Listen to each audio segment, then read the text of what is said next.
오늘은 이더리움이 왜 올랐는지, 그 상승이 지속될 수 있을지, 그리고 더 나아가서 알트코인 불장이 시작될 수 있을지 알아보도록 하겠습니다. 지난 5일간 이더리움이 무려 20% 가까이 올랐습니다. 자, 이더리움 시가총액이 어느새 400빌리언 달러를 넘었는데, 이 정도면 넷플릭스나 마스터카드, 코스트코 이런 회사들과 어깨를 나란히 할 수 있을 그 정도의 시가총액을 가지고 있습니다. 자, 일단 이더리움 폭등 이유에 대해서 이야기하기 전에 매수 매도에 대한 추천 아니라는 거 말씀드리고, 이더리움의 폭등 이유들 좀 하나씩 알아보도록 하겠습니다. 이더 ETF로 지금 기관의 자금들이 상당히 유입이 되고 있어요. 그래서 이더 ETF에 벌써 하루에 7억 달러나 되는 어마어마한 돈들, 뭐 한국 돈으로 한 1조 원 정도 될 것 같은데, 그 정도의 어마어마한 금액이 들어오고 있습니다. 어쨌든 비트코인도 ETF가 출시가 되고, ETF를 직접적으로 투자를 하기 힘든 기관들 입장에서 ETF를 통하면 훨씬 더 수월한 것들이 많기 때문에, 비트코인의 경우도 ETF가 출시가 되고 ETF로 자금이 유입되면서 비트코인의 시가총액을 많이 끌어올렸는데, 이더리움에서도 비슷한 현상이 일어나고 있다라고 보시면 되겠고요. 자, 두 번째 이유도 좀 비슷하긴 한데, 이제 상장사들도 기관들이 이더를 매집을 하기 시작했습니다. 비트코인을 제일 많이 보유하려고 노력하는 회사죠. 마이크로스트래티지라는 회사처럼 다른 상장사들 중에서 이제 이더를 모으는 회사들이 속속들이 등장하고 있습니다. 대표적으로는 샤플링크 게이밍이라거나 비트마인 이머전 같은 회사들이 이더를 계속 이렇게 매집을 하고 있다라고 발표를 하고 있어요. 그래서 이들의 주가도 나쁘진 않았거든요, 단기적으로는. 그러니까 비트코인에서 일어났던 일들이 이더리움에서도 일어나고 있다, 이렇게 생각을 하시면 되지 않을까 싶고요. 자, 세 번째 이유는 크립토 위크입니다. 뭐 이것도 어떻게 보면 비트코인이랑 같이 가는 건데, 결국 크립토 위크라는 게 뭐냐? 미국에서 나온 암호화폐 관련된 법안이죠. 이 지니어스 액트가 통과될까 말까 하는 아주 중요한 한 주이기 때문에 이거를 크립토 위크라고 부르고요. 그럼 지니어스 액트의 디테일한 사항들, 뭐 이런 것들인데,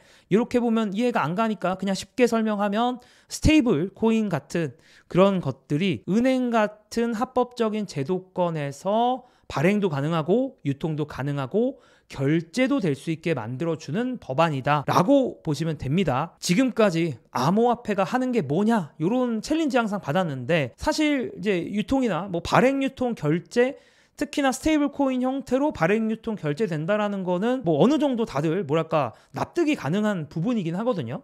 과거의 스테이블 코인들은 그 준비금을 제대로 안 만들거나 하면서 이슈가 많았지만, 이거를 제도권 안에 놓고 이제 감시를 하겠다, 이렇게 된다면 스테이블 코인들이 분명히 힘을 받을 거고, 또 스테이블 코인들이 힘을 받으면 그런 온기들은 암호화폐 업계 전반적으로 흘러가게 되겠죠. 그리고 또 그 온기를 비트코인이나 이더리움, 어떻게 보면 가장 큰 두 개의 암호화폐다 보니까 이제 그런 곳들이 수혜를 받는다, 이렇게 시장에서 보고 있는 것 같습니다. 그래서 이 암호화폐 관련된 지니어스 액트 법안이 통과가 되느냐 마느냐, 이렇게 말이 많았는데, 결국에는 공화당은 암호화폐 법안을 최종 투표 단계로 진전을 시켰습니다. 이런 게 이제 좋은 소식이겠죠. 빠르면 최종 투표가 미국 시간으로 목요일 날 진행될 수도 있는 상황까지 왔습니다. 그러니까 시장에서 기대를 하게 되는 거죠. 그리고 네 번째 이유는 피터 틸이라고 저는 생각을 하는데요. 피터 틸 뭐 다들 아시죠? 뭐 페이팔과 팔란티어의 창업자로도 유명하고 벤처 캐피탈리스트이기도 하고, 또 제로 투 원이라는 책으로도 유명한데, 피터 틸이 이번에 비트마인 이머전 테크놀로지스의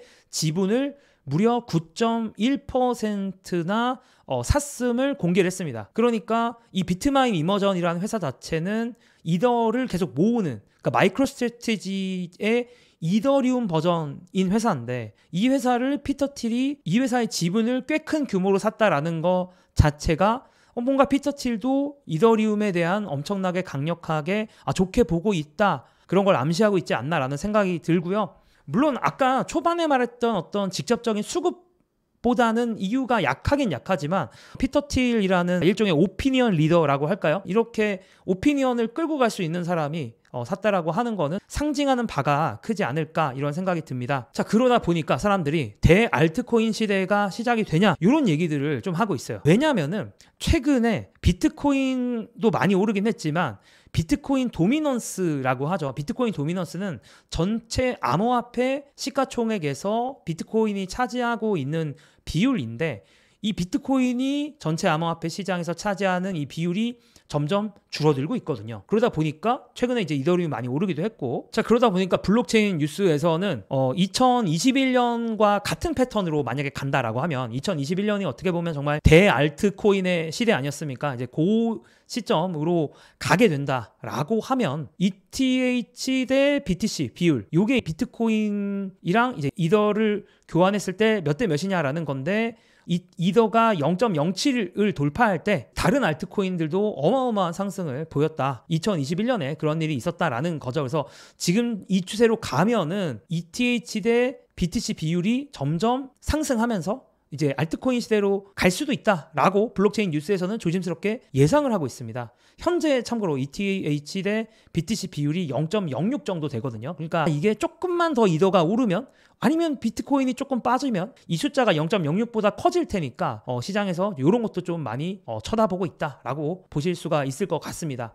자, 실제로 지금 가격을 봐도 지난 24시간 기준으로 뭐 이더리움도 10% 오르긴 했는데, 뭐 카르다노, 솔라나, 도지코인, 시바이노 등등 다른 알트들도 꽤 상승을 보이고 있다. 비트코인은 그냥 플랫하게 가고 있는데, 이제 다른 알트들이 이렇게 높은 상승 보이고 있는 거 시장에서 주목을 받으면서 이런 얘기까지 나오고 있다라는 말씀을 드리고, 다만 개인적으로 대알트코인 시대가 시작됐다라고 하기에는 뭔가 이런 새로운 사이클이 시작될 때마다 신선한 떡밥을 던져줘야 되거든요. 그래서 어떤 내러티브가 있어야지 이런 대상승장이 시작될 수가 있다라고 개인적으로 생각하는데, 사실 예전에는 항상 어떤 내러티브들이 있었습니다. 뭐 디파이라든가 아니면 NFT, 뭐 P2E, 메타버스, 이런 내러티브들을 갖고 이제 알트코인들이 뭐 어떻게 보면 사실 실체가 부족했죠. 근데 어쨌든 그걸 떠나서 가격 자체는 엄청나게 상승을 했었는데, 뭐 그만큼의 내러티브가 또 만들어질지에 대해서는 좀 주목을 해볼 필요는 있을 것 같아요. 뭐 굳이 말한다면 스테이블 코인이 뭐 새로운 내러티브라고 할 수도 있을 것 같고, 아니면 STO라는 건 이제 증권형 토큰인 건데, 이번에 로빈후드가 발표했었던 뭐 비상장 주식을